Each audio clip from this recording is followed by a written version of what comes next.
स्वामी जी, दीपावली बीत गई है, लेकिन अब बहुत प्रचलित हो रहा है कि देव दीपावली आने वाली है। ये देव दीपावली किस तरह से मनाई जाती है, क्या इसके बारे में आप हमें बताएंगे? बहुत अच्छा प्रश्न है और विवेकानंद सेवा मिशन इस विषय पर बहुत सारी बातें आप लोगों के सामने रखना भी चाहता था। बेसिकली देव दीपावली इसलिए मनाया जाता है कि एक राक्षस जिसका नाम था त्रिपुरासुर ने देवताओं पर विजय प्राप्त कर लिया था। पूरा देवलोक को अपने कब्जे में ले लिया था और देवताओं को भगा दिया था।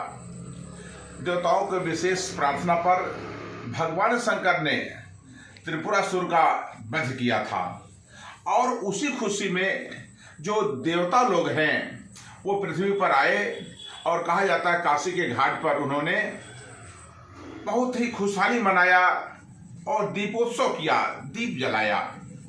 उसी के खुशी में हर वर्ष कार्तिक मास की जो पूर्णिमा होती है उसी दिन देव दीपावली मनाई जाती है। और इस वर्ष देव दीपावली का जो शुभ मुहूर्त है वह 26 नवंबर को शाम 5:08 से शुरू हो रहा है।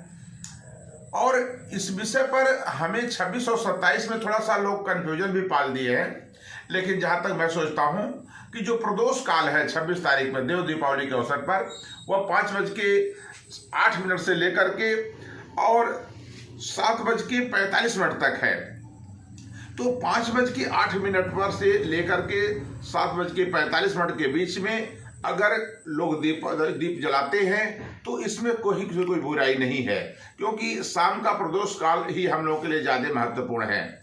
और अगर कोई व्यक्ति गंगा के घाट पर नहीं जा पा रहा है, अपने घर पर स्नान कर रहा है, तो मैं उनसे प्रार्थना करूंगा कि जिस पानी से वह स्नान कर रहे हैं उस पानी में गोमूत्र डाल दें, क्योंकि गोमूत्र में गंगा जी का वास है, यह माना जाता है। और अगर गोमूत्र तुरंत नहीं मिलता है तो गौ अर्घ डाल दें।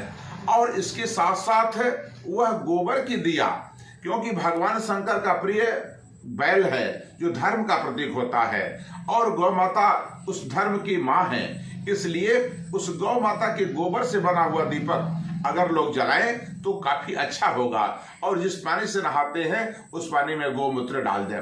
कहा जाता है कि भगवान विष्णु जब मत्स्य रूप धारण किए थे तो उसी समय जो माता लक्ष्मी है वह तुलसी माता के रूप में प्रकट हो गई। इसलिए हम ये भी चाहेंगे कि देव दीपावली के दिन हम सभी तुलसी माता के पौधे के सामने, जो तुलसी माता उनके पौधे के सामने हम दीपक को जलाएं। हम 5:07 से शुरू हो रहा है तो हम लगभग 5:15 बजे करीब स्नान कर लें और स्नान करने के बाद दीपक को अपने घर में जलाएं। और यह जरूर हम प्रार्थना करेंगे कि देव दीपावली में जो जनता है, जो अपने घर पर लोग देव दीपावली मना रहे हैं, वह पानी में, जो मैं एक बार और ये कहना चाहूंगा, गंगा जल अगर नहीं उनके गंगा जी के सामने नहीं पास नहीं जा पा रहे हैं तो वह अपने जो घर पर अपने पानी में गोमूत्र डाल दें और कम से कम 11 गोबर का दीपक इसे जरूर वहां पर जलाएं। इसके लिए विवेकानंद सेवा मिशन का जो गोरखपुर का प्रधान कार्यालय है जगन्नाथपुर, यहाँ पर इसकी व्यवस्था किया भी गया है। अगर किसी को गोबर का दीपक नहीं मिल पा रहा है तो वह इस विवेकानंद सेवा मिशन के जो प्रधान कार्यालय है जगन्नाथपुर रीढ़ धर्मशाला के पीछे, यहाँ पर आकर के वह संपर्क कर सकता है। तो इसलिए देव दीपावली का जहाँ तक मैं सोचा कि देव दीपावली का बहुत बड़ा महत्व है। इस दिन हम सभी को, पूरे भारतीयों को यह देव दीपावली मनाना चाहिए। आपका प्रश्न निश्चित रूप से समाज के लिए एक बहुत ही सार्थक सिद्ध होगा। आप सभी को बहुत बहुत धन्यवाद। जय गौ माता, जय रामकृष्ण विवेकानंद।